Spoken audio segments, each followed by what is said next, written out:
So any questions related to this? Tony, Yes. Rab questions come close to me. Yeah, sure. Any questions from the Rab?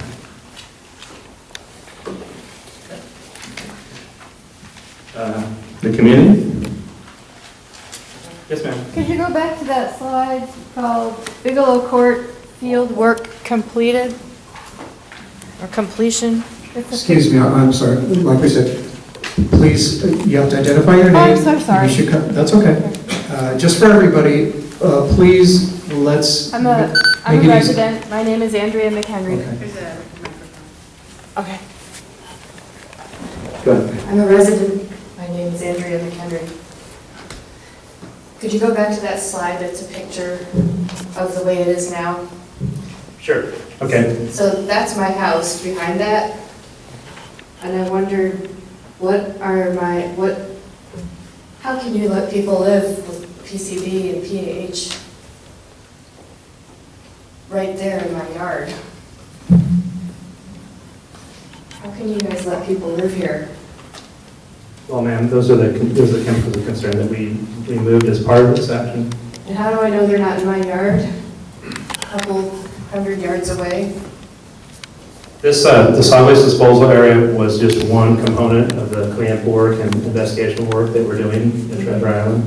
There are a couple of investigations. There's a site-wide investigation that deals strictly with chemicals. So anything outside in Site 12 of Bigelow Court and the vicinity is being covered under that investigation.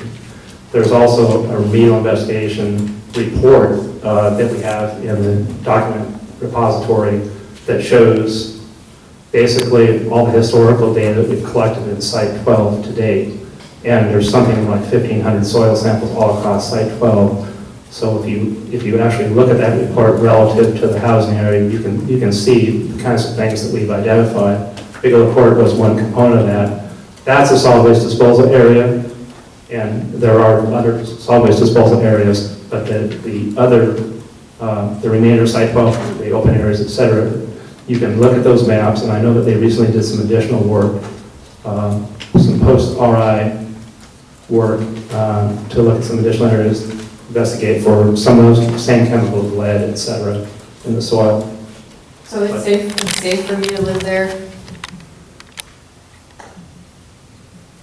Well, obviously, I think that the Navy and TIDA believe that the residents are safe there.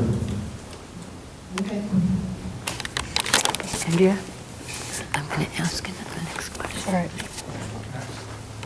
Go ahead. A couple of things. I'm Carol Harvey. Just to say, I too would like to know the answer to the question that Dale Smith would like to have answered for the RAD board.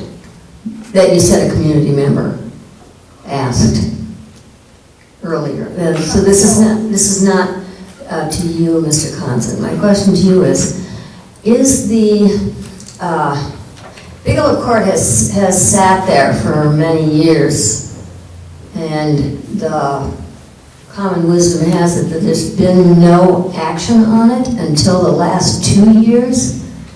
It's known as one of the two most toxic sites on the island, Halliburton Court and Bigelow Court. Is it true that the work on Bigelow Court only started a couple of years ago? What's the truth in that? Well, I don't think there was anything particularly dangerous about Bigelow Court. The chemicals were subsurface. There had been a great deal of previous historical work that was done to help define the extent of the problem there. The site's been fenced. It's been off limits.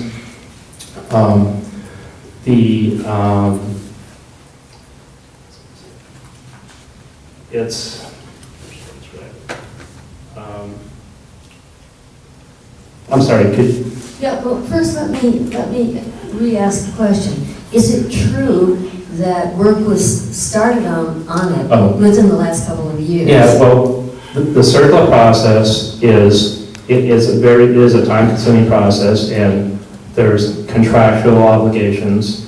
There's getting the contractors lined out. There's getting buy-in from our agency partners. There were complications related. We did find a couple of radiological items when we were doing this initial surveys in one of the buildings that complicated things. We had to go back and redraw some of our work plans. We wanted to ensure that work was being done safely, and we were going to do it properly, so we had to get support from our radiological support office in the Navy. So there was things that delayed that, most certainly. But like I said, the circle process it's not, it has a tendency not to be expeditious. Sorry, some technological difficulties over here. Sorry, I apologize. That's for okay. that. Okay, so it is, So- but I want to re-ask the question. Is it true that the work has only been begun within the last couple of years? I think the work began several years ago in the early 2000s with the initial trenching activities and some of the other investigative work that led to the compilation of finding the solid waste disposal area and getting the work done. So it's been more than a decade worth of work leading to this point. So you're saying they've been kind of picking away at it for about 10 years, but has the work become more intensified in the last couple of years? There seems to be a lot of No. activity about it right now. No, there's nothing urgent. It's been steady. I'm sorry? Has the work on it been steady over the past 10 years or so? Well, like I mentioned, when the planning documents and things, when there's unforeseens that happen, there's contracting, there's all kinds of things in the process, because we have to basically get funding approved, because it's taxpayers' money, and the circle process and the approval process and the funding all take time. So Has the digging been going on in the past couple of years? the field work was, most of the field work was basically, the excavation work was completed this summer. A lot of activity around Bigelow Court. I've been watching Bigelow Court very carefully, and it seems that the activity has been recent.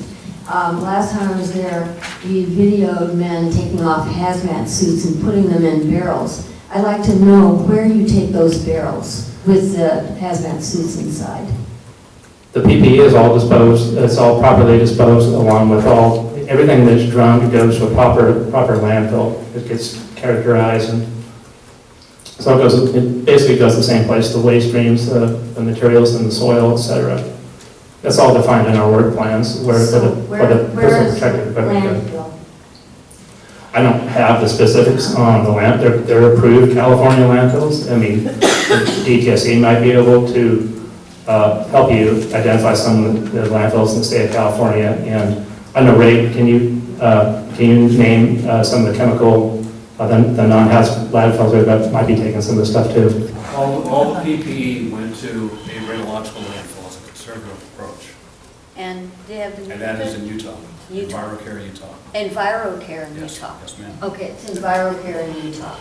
And your time is up. I'm sorry? Your time is up, your 2 minutes. Oh, sorry, I did have another quick question. And comment. People live very close to Bigelow Court. They've been living there, I think that is Andrea's concern as well, within feet of Bigelow Court. Recently, there was flooding, a lot of stuff. Guts passed around in the groundwater. I mean, there are kids walking by. It's feet from people's homes. Finished. Thank you. Tony, I have one quick question that I Yes. forgot to ask. Okay. Now